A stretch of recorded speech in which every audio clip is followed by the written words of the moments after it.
They thought humanity was primitive, then saw what one engineer did with rocks and time.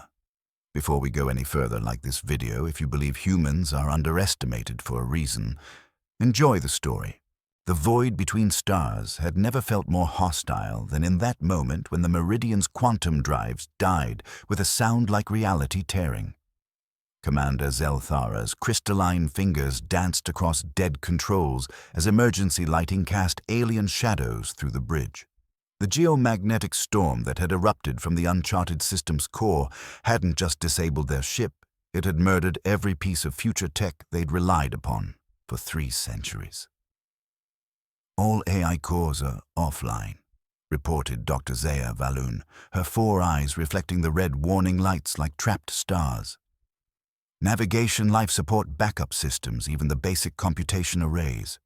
We're flying blind into that planet's gravity well." The Phyro's science officer, Com Varan, slammed his scaled fist against his station. "Impossible. Our technology has redundancies built upon redundancies. No natural phenomenon should what?" The quiet voice came from the maintenance hatch, where a human figure emerged, tool belt still strapped around his waist. Kieran Hale brushed metal shavings from his hands as he surveyed the chaos, with calm brown eyes. "Should disable systems that have never encountered something they weren't programmed to handle." Com Varan's serpentine neck twisted toward the human with barely concealed disgust. "The maintenance engineer speaks of things beyond his comprehension. Return to your duties, primitive." But Kieran was already moving toward the sensor array, his weathered fingers tracing conduits with the practiced touch of someone who understood machinery, not through manuals, but through necessity. "The storm isn't just electromagnetic," he said, voice steady despite the ship's violent shuddering. "It's resonating with our hull composition, creating feedback loops in our quantum matrices." "Impossible," Com Varan hissed. "You're a second-rate academy graduate. What could you possibly—" The ship's hull screamed as they hit atmosphere. The crash came, not with the explosive violence of holovids, but with the grinding persistence of inevitability. The Meridian carved a 3-kilometer scar through red desert before finally surrendering to physics, her quantum-forged hull crumpled like discarded foil. In the aftermath, as rescue parties pulled survivors from the wreckage, the true scope of their predicament became clear. Chief Engineer Balkara of the Centauri Assembly stood before the assembled crew, her bioluminescent patches dimmed with exhaustion. "Our situation is unprecedented," she began, her translator struggling with concepts that had no equivalent in most languages. "The geomagnetic interference that brought us down extends in all directions beyond our scanning capabilities. Every piece of advanced technology, our communicators, our weapons, our shelter, generators, they're all dead weight now." Dr. Zaya Valoon stepped forward, her analytical mind already cataloging their resources. "We have emergency rations for perhaps 2 weeks, basic survival tools, but without our fabrication units or atmospheric processes." She didn't need to finish. Every species present understood the mathematics of slow death. "What about rescue?" asked Lieutenant Morath, his insectoid mandibles clicking with anxiety. "Surely the fleet believes we're dead?" Balkara cut him off. "Our last transmission was a distress signal before we entered the system. As far as the Coalition knows, we were destroyed by stellar phenomena." It was then that Kieran Hale spoke from where he sat, apart from the main group back against a piece of twisted hull. "Has anyone actually looked at where we are?" The assembled officers turned toward him with expressions ranging from confusion to irritation. Com Varan's voice dripped with condescension. "We are stranded on an uncharted world with no means of—" "I mean, really looked," Kieran interrupted, rising to his feet. "Not through sensors or atmospheric readings. Looked with our eyes." He gestured toward the landscape stretching before them. Red stone formations jutted from the desert floor like ancient bones, their surfaces carved by wind into impossible spirals and curves. In the distance, canyon walls caught the setting sun and threw it back in shades of copper and gold. I've seen formations like these before. Kieran continued pulling a small piece of metallic stone from his pocket. On Earth, in the Badlands of South Dakota. He held up the stone, letting the light play across its crystalline surface. This isn't just rock, it's magnetite, iron oxide with natural magnetic properties. Dr. Zaya's interest sparked despite herself. What are you suggesting? Kieran looked around at the assembled faces, Phyros with their scaled features, Zenthari with their crystalline skin, hegemony insects with compound eyes, all advanced species from worlds where technology had replaced the need to understand nature itself. I'm suggesting, he said quietly, that maybe we're not as helpless as we think. We just need to remember how to listen to the planet we're standing on. Vran's laugh was harsh. The human speaks of listening to rocks. Perhaps the crash has addled what little intelligence his species possesses. But as Kieran walked toward the canyon walls, something in his steady gait made a few others follow. Dr. Zaya found herself curious, despite her better judgment. Chief Engineer Balkara, pragmatic above all else, reasoned that any idea was worth considering. What they found changed everything. The Emergency Council convened as alien suns set behind the canyon walls, casting long shadows that seemed to writhe with unseen threats. In the shelter of an overturned cargo pod, the senior officers gathered around a flickering chemical light, their only reliable illumination in this tech-dead world. We need to establish priorities. Commander Zelthara began, her crystalline features catching the harsh light. Water shelter, then some form of signaling device to attract rescue vessels. Assuming rescue vessels exist, muttered Dr. Zaya, pulling her thermal wrap tighter, and assuming they can penetrate whatever phenomenon is jamming our systems. Vran leaned forward, his eyes reflecting the light like a predator's. Our survival depends on logical analysis and proper resource allocation. We cannot afford to waste time on primitive methodologies. His gaze drifted meaningfully toward where Kieran sat at the edge of their circle, sketching formations in the dirt with a piece of metal. The human seems occupied, observed Lieutenant Morath. Perhaps we should assign him to water-gathering duties, something suited to his capabilities. Kieran did identify those mineral formations. Chief Engineer Balkara interjected, though her tone suggested she was merely being thorough rather than supportive. Identifying shiny rocks hardly qualifies as scientific contribution, Vran replied. We need real solutions. Technological solutions, not the fumbling intuitions of a species that only recently achieved faster-than-light travel. But Kieran wasn't listening to their debate. His attention was focused on something far more troubling, the way the wind patterns changed as darkness fell, carrying with them a subsonic humming that seemed to emanate from deep underground. His survival skills, honed during childhood summers in Earth's wilderness, with his engineer grandfather, screamed warnings that his more technologically dependent companions couldn't perceive. We need to move the camp, he said, suddenly rising from his sketching. The conversation stopped. All eyes turned toward him with expressions ranging from surprise to annoyance. Excuse me. Commander Zelthara's tone was politely dismissive. The camp. We need to move it. Now. Kieran pointed toward the canyon walls. The acoustics are wrong. There's something in those formations that's using sound to map our location. Vran's laugh was genuinely amused. The maintenance worker believes he's discovered some form of acoustic surveillance. How delightfully primitive. Listen, Kieran said urgently. Really listen. Not to what you expect to hear, but to what's actually there. For a moment, despite their skepticism, the assembled officers fell silent.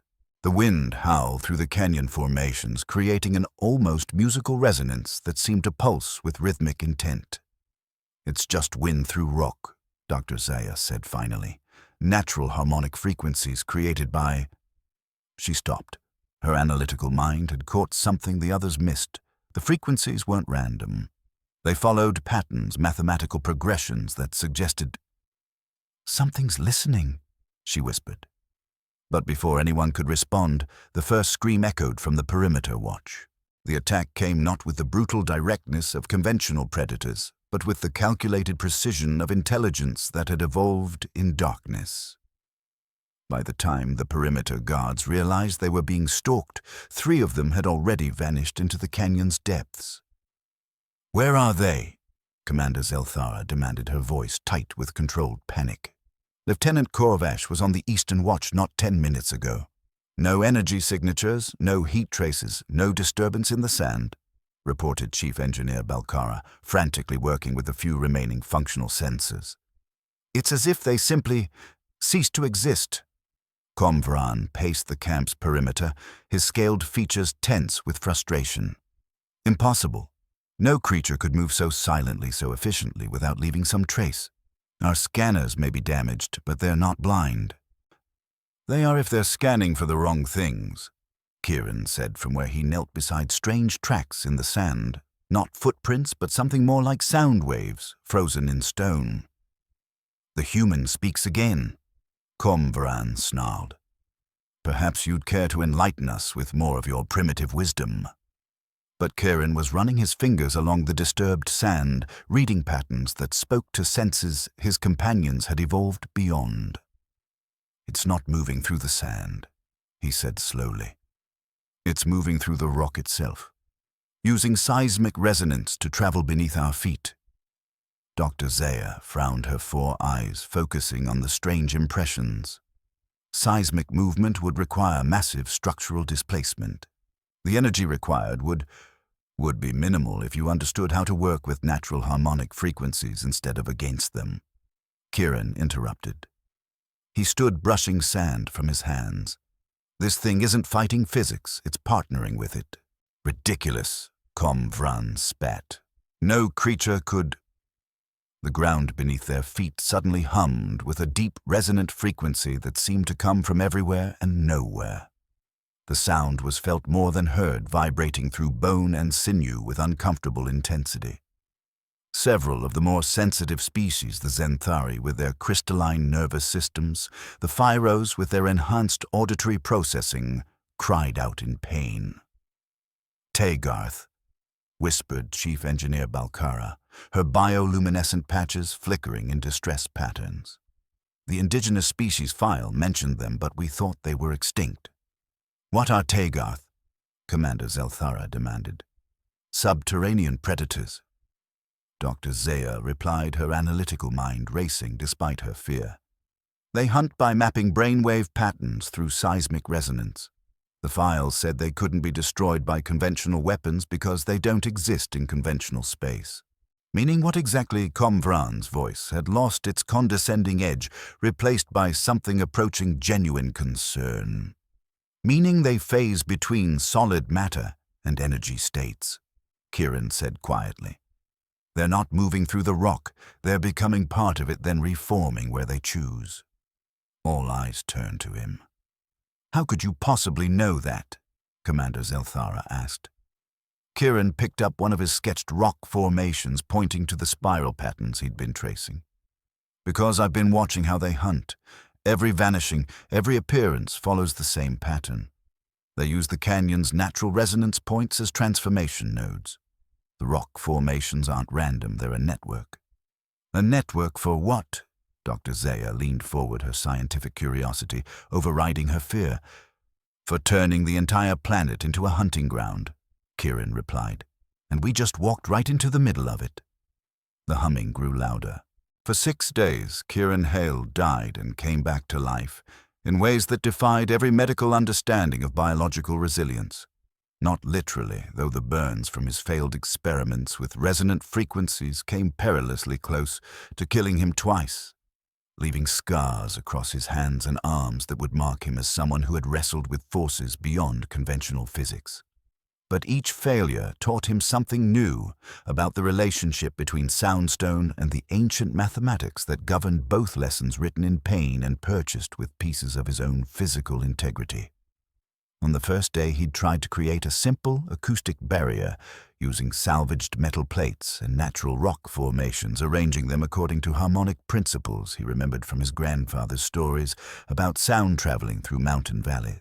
The Taegarth had torn through his construction like tissue paper, their phase-shifted forms moving through solid matter as if it were merely another frequency to be navigated.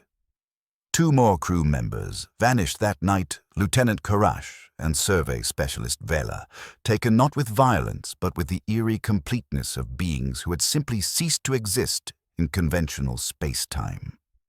On the second day, driven by desperation and armed with intuition that his more educated colleagues dismissed as primitive superstition, he'd attempted to map the creature's phase-shift frequencies using crude instruments cobbled together from ship components and magnetite crystals. The resulting harmonic feedback had nearly liquefied his inner ear, leaving him unconscious for 8 hours, while blood leaked from his nose and the remains of his acoustic array smoldered around him like an altar to failed understanding. Dr. Zaya found him that morning curled around his destroyed equipment like a guardian protecting treasure, even in defeat. "You're going to kill yourself," she told him, her 4 eyes reflecting concern that she couldn't quite rationalize. "And when you do, you'll take the rest of us with you." But Kieran had only smiled through his pain, wiping blood from his face with hands that trembled from harmonic trauma. "Maybe," he admitted, "but right now I'm the only one actually doing anything besides waiting to die with dignity." By the 3rd day, the other survivors had written him off as a madman whose primitive methods were more dangerous than helpful. Only Dr. Zaya continued to observe his work, though she maintained the careful distance of a scientist studying a potentially explosive chemical reaction. Her academic training welled with growing respect for methods that shouldn't work, but somehow continued to produce measurable results. "Your approach lacks theoretical foundation," she told him as he struggled to lift a boulder into position at what he'd calculated was a crucial resonance point, his movements guided by principles that existed more in his hands than in his head. "You're operating on intuition and folklore rather than established scientific methodology." Kieran paused, sweat streaming down his face despite the desert cold that made most of his alien colleagues huddle around heat sources. "My grandfather used to say that science started with watching how the world actually behaves, not with deciding how it should behave according to our theories." "Your grandfather was not educated in quantum mechanics or harmonic field theory." "No," Kieran agreed, "but he knew how to make broken things work again. And right now we're all pretty broken." It was harsh, but undeniably true. While the senior officers debated resource allocation and evacuation strategies that required technology they no longer possessed, Kieran was learning to speak the planet's ancient language of stone and frequency through trial and error that left him scarred but progressively more effective. On the 4th day, he made his first breakthrough not in stopping the Taegarth, but in understanding how they thought. They weren't just predators hunting for sustenance. They were artists using the planet's geological symphony to paint pictures of death that satisfied some aesthetic sense beyond mammalian comprehension. Each attack followed harmonic patterns that were beautiful in their mathematical precision, terrible in their lethal efficiency. "They're not trying to eat us," he explained to Dr. Zia, as she helped him position crystalline formations according to calculations that existed nowhere but in his growing intuitive understanding. "They're trying to complete a composition. We're discordant notes in their planetary symphony." "That's anthropomorphizing entities we don't understand," she replied, but her voice carried less certainty than her words suggested. "Is it?" Kieran asked. "Or is it the first step toward communication?" On the 5th day, armed with this knowledge, he created his first successful resonance trap, a complex arrangement of magnetite and salvaged electronics that actually managed to disrupt a Taegarth's phase shift matrix for exactly 4 minutes and 17 seconds. 4 minutes during which the creature remained locked in conventional space-time, visible and apparently confused by its inability to dissolve into harmonic energy. But the victory was temporary.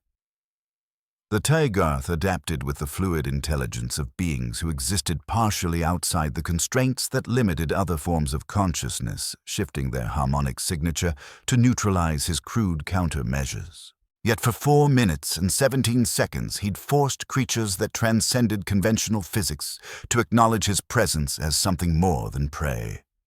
Dr. Saya found him that evening collapsed beside his latest construction with exhaustion that went deeper than physical fatigue.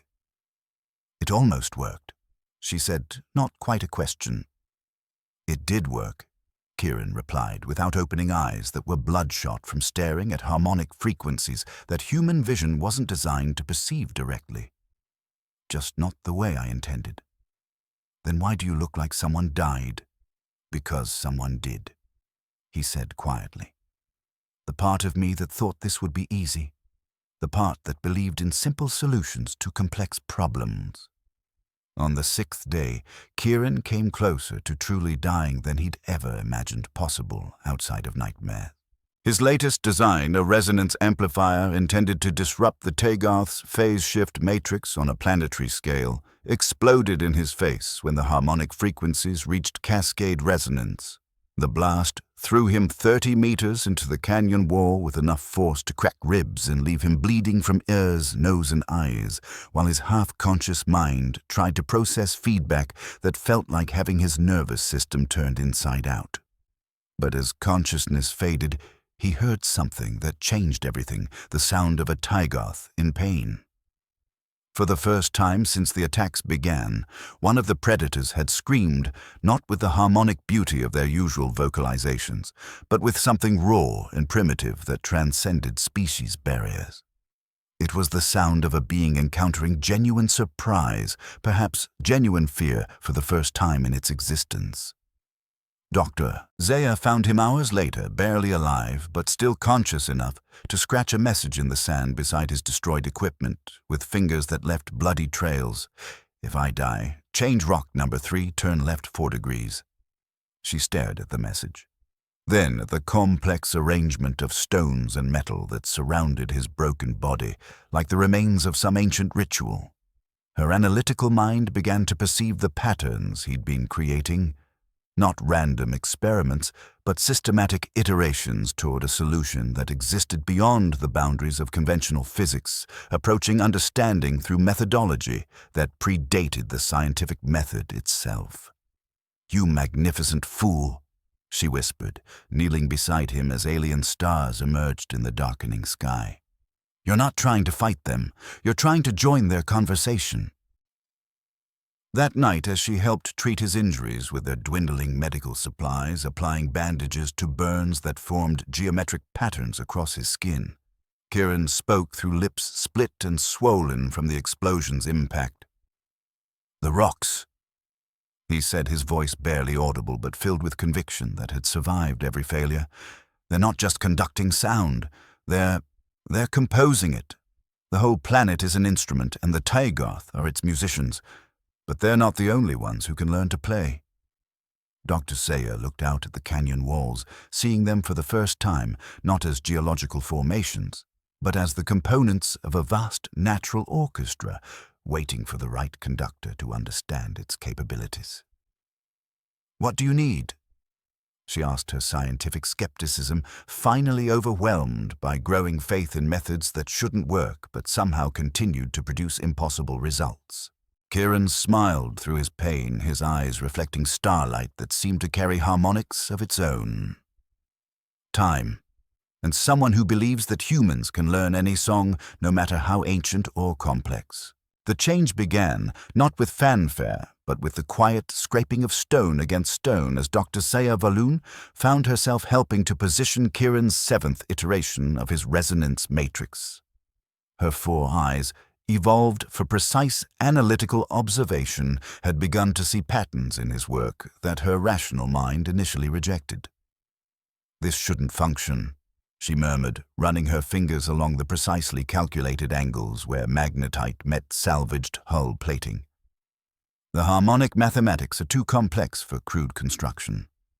"You're thinking like an engineer," Kieran replied, adjusting a support strut with movements grown precise through repeated failure. Start thinking like a musician. It was Chief Engineer Balkara who first noticed the recordings. In her desperate attempts to restore some form of technological edge, she'd been monitoring every electromagnetic signature on their few remaining functional sensors. What she discovered defied every principle of advanced civilization she'd ever learned. The geological formations, she reported to the assembled officers, her bioluminescent patches flickering with confusion. They're not natural, or rather, they are natural, but they've been arranged. Arranged by whom? Commander Zelthara demanded. Balkara hesitated, then activated her portable display unit, one of the few devices still partially functional in the planet's interference field. The image showed thermal mappings of the canyon system, revealing patterns invisible to standard visual observation. By the human, she said quietly.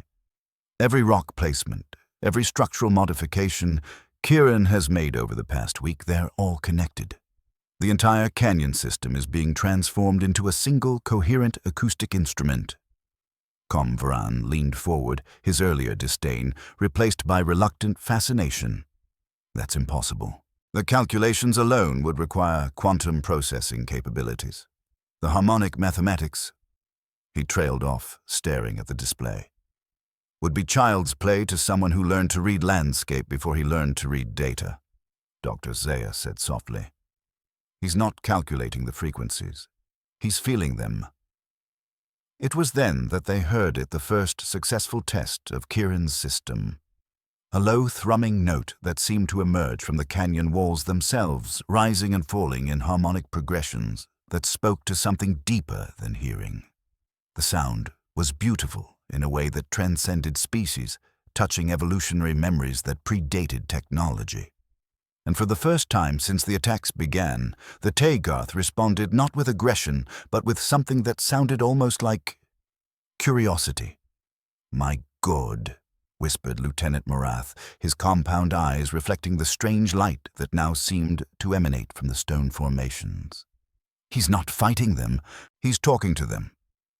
The revelation changed everything. Officers who had dismissed Kieran as a primitive maintenance worker now found themselves studying his methods with growing respect. The human who had been relegated to basic labor was suddenly the center of attention as beings from worlds where survival skills had been obsolete for millennia watched him demonstrate knowledge they'd forgotten their species ever possessed.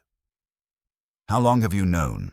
Dr. Zaya asked him that evening as they stood beside his latest construction, a spiraling tower of magnetite and metal that hummed with barely contained harmonic energy. "Known what?" Kieran replied, fine-tuning the resonance frequency with adjustments measured in fractions of degrees. "That you were the only one who could solve this." Kieran was quiet for a long moment, watching the sunset paint the canyon walls in shades of copper and gold. "I didn't know," he said finally. "I just knew that when all the future tech fails, you go back to the oldest tech there is. You listen. You observe. You work with what the universe gives you instead of trying to force it to accept what you want to impose."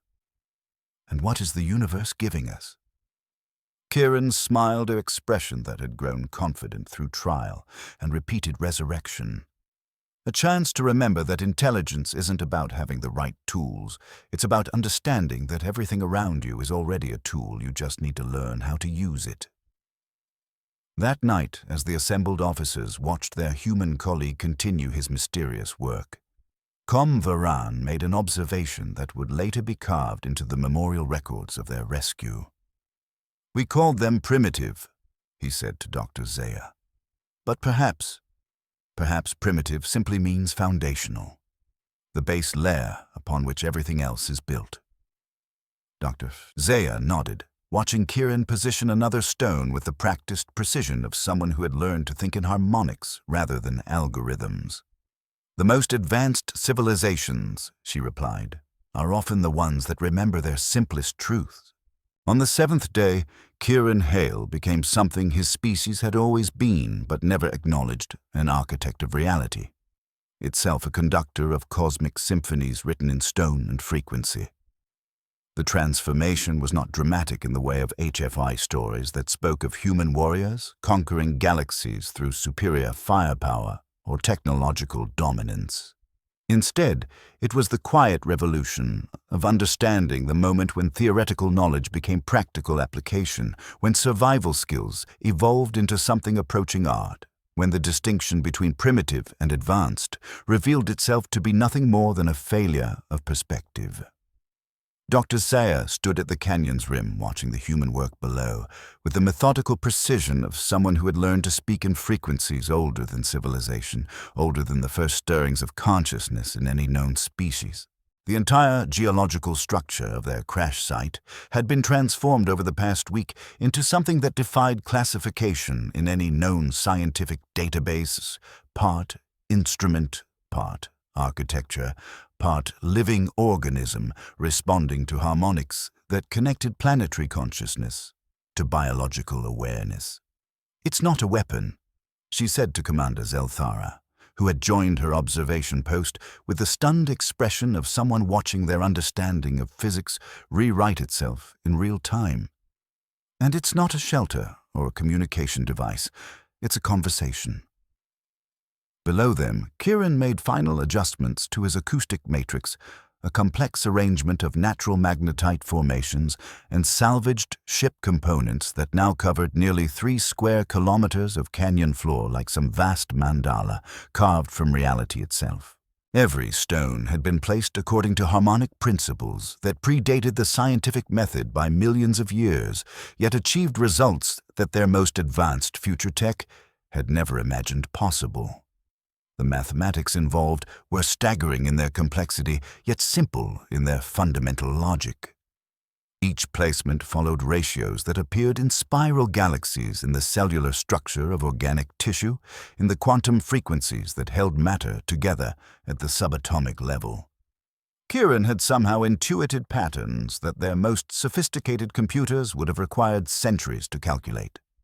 "The frequencies are synchronized across all resonance points," reported Chief Engineer Balkara from her monitoring station, her bioluminescent patches pulsing in rhythm with harmonics that seemed to emerge from the planet's core. "Phase coherence is maintaining at levels that should be impossible without quantum processes. But I still don't understand what he's built." Her voice carried the wonder of someone watching the impossible become inevitable, the kind of awe typically reserved for witnessing the birth of stars or the first stirrings of consciousness in artificial systems.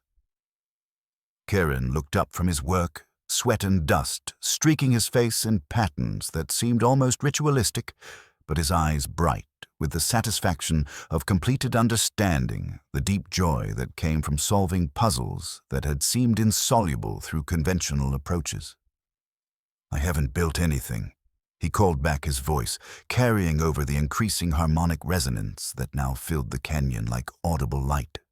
"I've just helped the planet remember how to sing." And then he activated the system. The sound began as something felt rather than heard, a deep thrumming that seemed to emerge from the planet's molten core and rise through layers of stone and metal until it found voice in the carefully arranged formations above.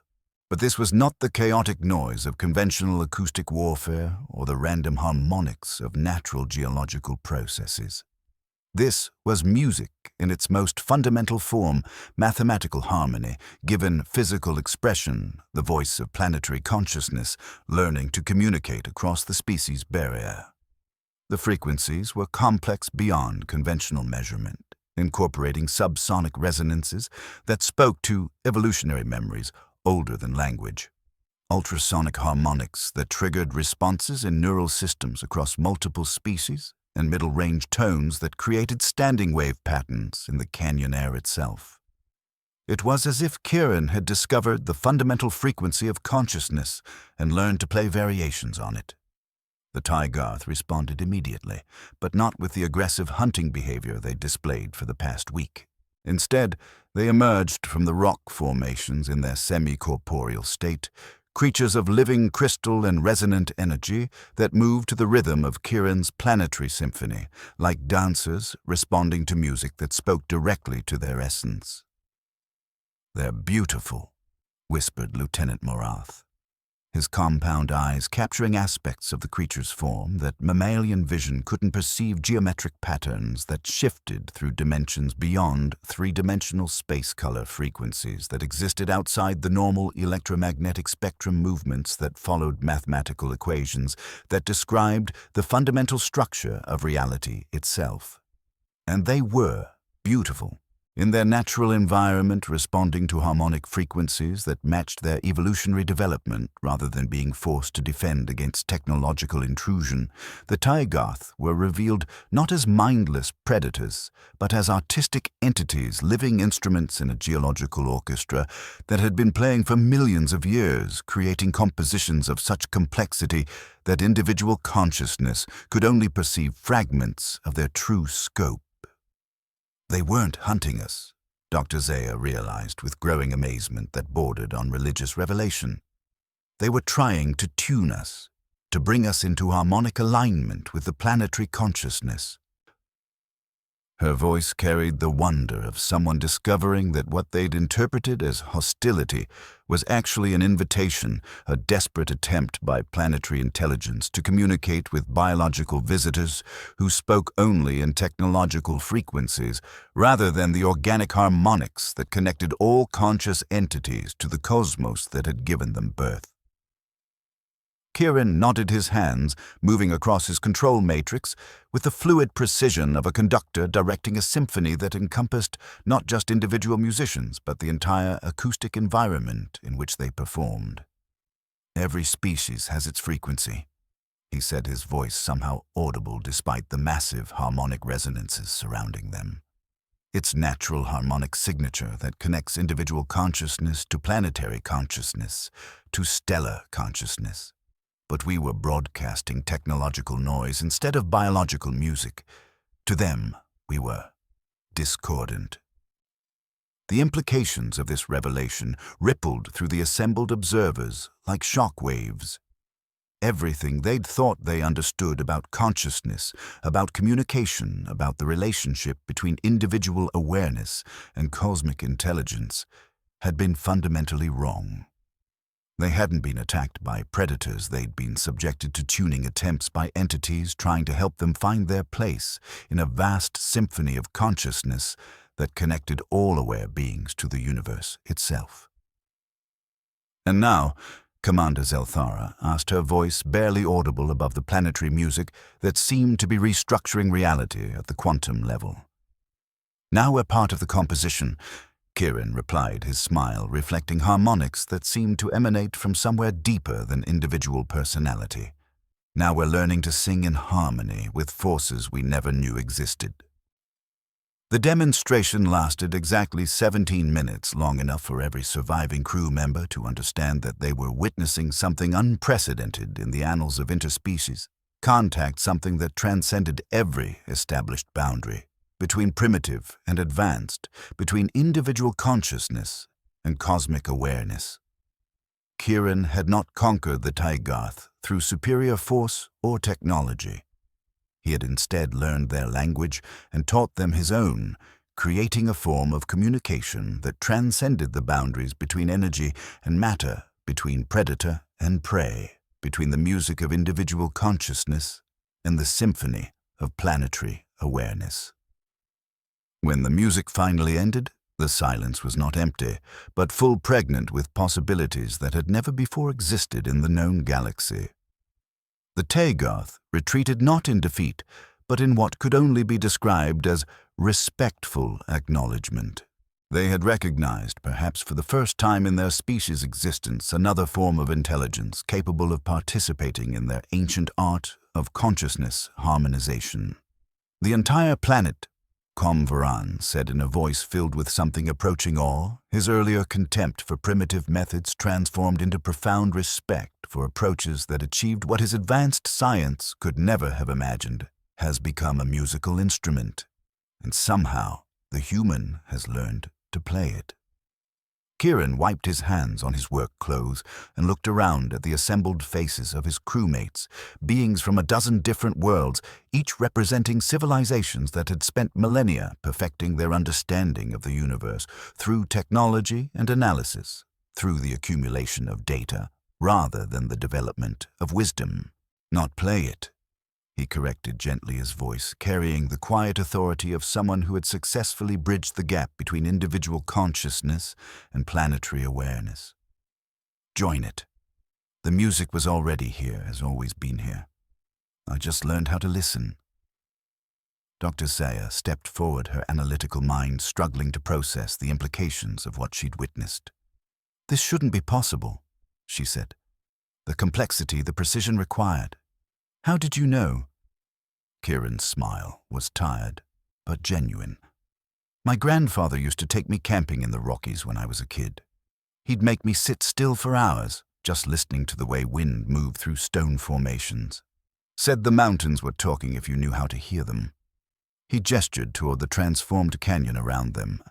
Turns out the conversation's the same everywhere. You just need to know the language. That night, as their rescue beacon, powered by harmonic generators that drew energy directly from the planet's geological processes, sent its first successful signal into space, the crew of the Meridian finally understood what they had witnessed. Humanity's greatest strength was not their technology or their warfare or their scientific advancement. It was their ability to adapt, to learn, to find harmony with forces that other species could only hope to dominate or flee from. The rescue ships arrived 3 standard days later, their quantum drives cutting through space with the confident precision of technology that had never known failure. But what they found waiting for them defied every protocol in the Coalition Fleet's emergency response manual. The crash site had been transformed into something that existed in the gray area between archaeological site and active geological phenomenon. The canyon walls themselves had become functional architecture, with resonance chambers carved from living rock that channeled harmonic frequencies in patterns too complex for their most advanced analysis systems to fully comprehend. "Status report," demanded Admiral Korthak as his landing shuttle touched down at coordinates that should have marked the wreckage of the survey vessel Meridian. Instead, he found himself standing in what could only be described as a natural amphitheater, where survivors from a dozen species sat in contemplative silence, listening to music that seemed to emerge from the planet itself. All crew members accounted for, reported Commander Zelthara, though her formal military bearing couldn't quite conceal an underlying transformation that the Admiral couldn't identify. No casualties beyond those lost in the initial attack phase. Attack phase. Admiral Korthak's attention sharpened. Your distress signal mentioned technical failure and geomagnetic interference. What attacked you? The planet did, said Dr. Zaya Valoon, approaching with the measured gait of someone who had learned to walk in rhythm with geological processes. Or rather, its indigenous inhabitants, entities called Tagoth that exist partially outside conventional space-time. The Admiral's expression grew skeptical. And how exactly did you resolve this? Situation. Dr. Zaya gestured toward where Kieran Hale sat cross-legged beside a complex arrangement of stones and salvaged equipment, his eyes closed in apparent meditation. The human solved it. The human, Admiral Korthak's tone carried the unconscious dismissal that most advanced species maintain toward Earth's children. One individual, confirmed Chief Engineer Balkara, who understood something the rest of us had forgotten.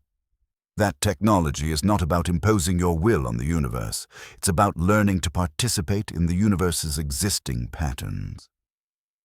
Over the following hours, as rescue teams catalogued what should have been debris and casualties, the true scope of Kieran's achievement began to unfold. He had not simply survived the Tagoth attacks or found a way to communicate with hostile aliens. He had fundamentally altered the relationship between organic intelligence and geological systems, creating a form of symbiosis that transcended every established principle of xenobiology. The resonance frequencies are self-sustaining, reported the rescue mission's senior scientist, her voice tight with amazement. The entire canyon system has been converted into a living acoustic instrument that draws power directly from tectonic processes. It's as if the planet itself has become conscious. Not conscious, Kieran corrected gently, opening his eyes for the first time since the rescue ships had arrived. Just listen to. The consciousness was always here. I just learned how to hear it. Admiral Korthak found himself staring at the human engineer with an expression that had evolved beyond skepticism into something approaching reverence. And the indigenous entities, the Tagoth. Still here, Kieran said, rising to demonstrate his point. With movements that had become fluid through repetition, he walked to one of the resonance points and placed his hands against the stone. A low, thrumming note emerged from the canyon walls, and in response, crystalline forms materialized from the rock itself, the Tagoth appearing not as threats, but as willing participants in an ongoing conversation. "They're not gone," Dr. Zaya explained to the Admiral's stunned expression. "They're integrated. The entire ecosystem, geological, biological, and technological, has become a single functioning entity." "How?" Admiral Korthak managed. Kieran's smile was tired but genuine. "Same way humans have always solved problems. We listened, we adapted. We learned to work with what we found instead of trying to force it to work with us." The implications of what had been achieved on this unnamed world rippled through Coalition space over the following months. The planet was classified as a Level 0 strategic relic, a designation reserved for phenomena that could not be reproduced through conventional technology. Research teams arrived to study Kieran's methods, but found that his techniques could not be easily replicated by beings who had never learned to think in harmonics rather than algorithms. A year later, the memorial tablet was installed at the canyon's central resonance point. It bore not the typical commemorative language of heroic rescue or scientific achievement, but rather the simple words that Kieran had carved into stone during his darkest moment of near failure. Engineering does not require technology. Just understand the rules of the game. Below that inscription in smaller text that would be studied by xenoarchaeologists for generations to come, Dr. Saya Valoon had added her own observation.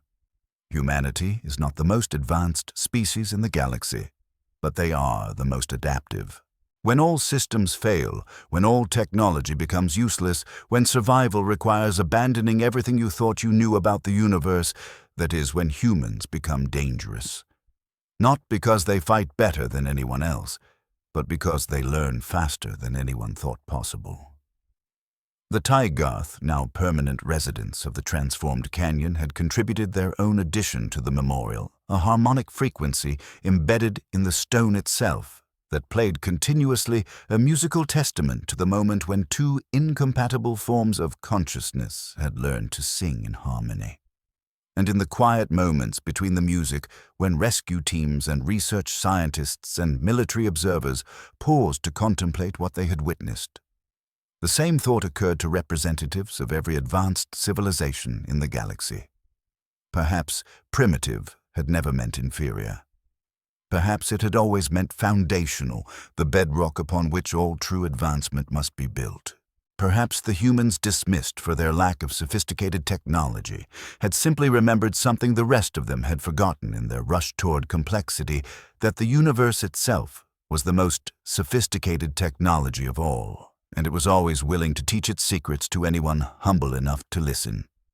In the end, that lesson echoed through stone and space, alike carried on harmonic frequencies that would outlast any empire, any fleet, any technology that biologicals could devise.